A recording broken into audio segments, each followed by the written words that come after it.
see this girl.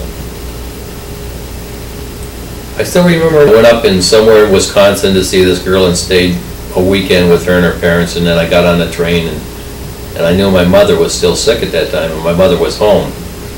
And I got on a train and took the train all the way down to Lorraine. And then from there I went to Brooklyn receiving station, and then they sent me on the over in Naples, and I went to get my ship, which was the Wrangell AE-12. So my first day on the Wrangell, I can remember, was like a Saturday. And the Wrangell always docked way out because it was the ammunition ship head. And so now I've been in the Navy about 6 months now, and I finally had my fireman's stripe, which is like 3 stripes or something up here, you know. So I goes on this ship. He said, okay, I'm going to put you on the 4-to-8 watch.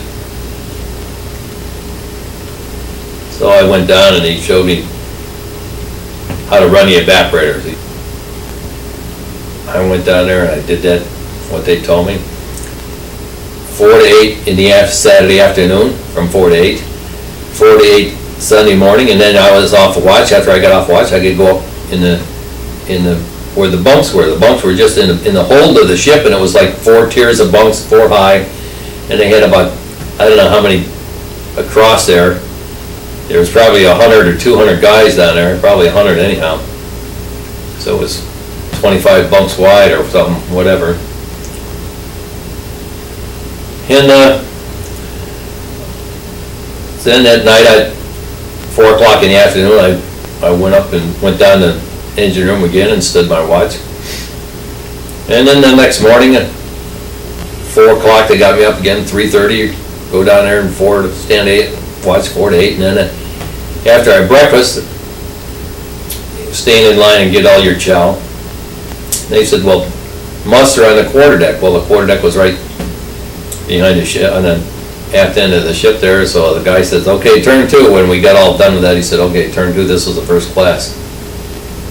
So I go down in the bunk compartment, and I don't see anybody down there. So I figured, well, I was in the Merchant Marine. Merchant Marine, you work 4 on and 8 off. When you've got your 8 hours off, you're off. So I got on my bunk.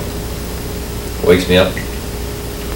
He said, the first class wants you in the engine room. I said, what? I stood my watch. What does he want? He said, you better go down there. So I got up, I got dressed, I go down there. He said, where are you at? I said, I'm in bed. I said, I had a 4-day watch. He said, didn't you hear me say turn 2? I said, yeah, I thought you were talking to the day workers. He said, the day workers? He said, what Navy you been in, kid? I said, what do you mean? I said, you mean to tell me I got to work all day? He said, that's what I'm telling you. I said, I got to stand a 4-day watch in the morning, then I got to come down here and work all day, then I got to stand a 4-day watch at night? He said, yeah, that's right. I said, well, me and this Navy ain't going to get along. We didn't get along too good. I never got in any bad trouble, but I never loved the Navy. One time I missed a ship. It was in the middle of the winter. We went ashore and we took a train to somewhere else, and we went over there and got all drunked up. And coming back, I missed the train. I'm chasing the train down the train tracks with the conductor on the end of the train waving me on, via, via, via, via. Well, I didn't make the train. I got the next train. I asked somebody, where's the next train? The guy told me, this is the next train going. So then I come up 4 hours late. The boat was waiting for me on the dock, because I was the last guy back aboard ship. The boat was waiting for me on the dock.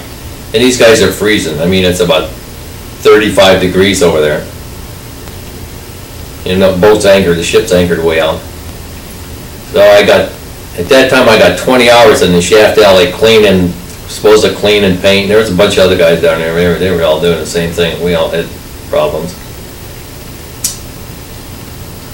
Our home port was in Naples, and we all used to hang out at Mama Luisa's bar. We was home ported in Naples, and we were one of the few ships that the sailors could wear civilian clothes in Naples. So we all had little boxes and stuff that we kept over in the back of Mama Luisa's bar, and Mama Louisa, so she had kind of a little restaurant with a room in the back there, a storage room or something. And so we'd go over there and pay her a couple bucks and keep our clothes there, you know. So when we hit the beach, we wore uniforms, and we headed straight over there and changed into civilian clothes. Well, they could still tell you that you were Italian. But a lot of times the guys would buy Italian clothes. So when you were walking on the street, although you weren't dark and everything, and the people in Naples, a lot of people in Naples are dark, but a lot of them came from northern Italy, and they weren't dark. They were light complected and everything, people in the northern part of the country. So I bought all Italian clothes. I remember walking down this street one time, and this little kid, the sconites we call them, and they were street urchins. They were kids that lived in the street. They didn't have any parents or anything. I don't know how that comes about, but it's a big problem in countries now. But they'd come over and they'd beg, "Hey Joe, give me this, give me that," you know.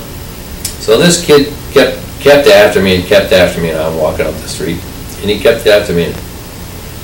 And I'd learned to speak a little Italian by that time. So I hadn't said anything to the kid, and all of a sudden, I hadn't really paid any attention to him. And all of a sudden I turn to the kid and I say, "Hey, Kabu! Scooty, Kabu!" Like Italian, like I heard the Italian people say, you know. And that kid looked at me and his eyes got real wide. He thought I was Italian too. I fooled him. And then I give him a sign like this, you know, the Italians, I used to see Italian people chase them away like that, sign like that, you know, I give them, New Year's Eve was one of the best times. The New Year's Eve, they used to have the fireworks. And they used to sell Roman candles and all kind of fireworks, all kind of firecrackers. I mean, these were firecrackers. They'd throw them under some guy's car, just about blew the damn car up. And you'd go over to one of these street vendors and buy a dozen of these Roman candles. And then when you see another sailor walking way down the street there, you'd light the Roman candles, and then you'd shoot them at him. You know, well, if it hit him, it would burn. And you couldn't walk after 10 o'clock at night. They didn't want to let you out of any of the bars there because the streets in Italy, you know, the houses are right on the street. I mean, the street's here, the house is right there. There's no sidewalk. There's no anything like that. The house is right there. The apartment house is right there. People threw everything they didn't want out of the window on New Year's Eve. Starting about 9, 10 o'clock at night, they'd throw whatever they didn't want up there, they threw it out the window. I don't care if it was garbage or if it was a piece of furniture or something. If you walked down the street, you're liable to get killed, you know. So they didn't want you leaving the bar once you got in the bar after about 10 o'clock, they didn't want you to leave, especially the Americans, because a lot of guys didn't understand that, you know. And these people would wait till they saw somebody in the street and they'd throw all this junk out at them. Of course, it was big fun. We didn't care. We had a good time. One time I got in an argument with the first class. At that time I was second class, I guess. I had done some things down on the lower level I hadn't told him about. And then I come up and as a matter of fact, I had written them on the board, and we were up doing the maneuver, and they had all these officers and chiefs and all these people down here, and this first class was sitting there acting like a big whip, sitting by the turban. And so then I came and told him, I said, this thing is all done. I took it off the board. I said, this thing is all done. He said, no, that hasn't been done yet. I said, yeah, I'm telling you, it's done. He said, no, I said it wasn't done yet. I said, I just got done telling you it was done. I said, I put it on the board out of commission. I said, I went and cleaned it. I said, I put it back in the line, and it's back in commission. He said, it wasn't done, he said, and I told you to go out there and do it. I said, I just got done doing it. He said, get down there and do it. I said, kiss my ass. That you stupid son of a bitch, I just got done telling you it was it. Anyhow, I got a big argument with him right in front of all these officers. So he wrote me up. You know, you're not supposed to do that kind of thing in the Navy. He wrote me up. I mean, to get back down there, and of course I had all these officers and chiefs and everybody was sitting around there.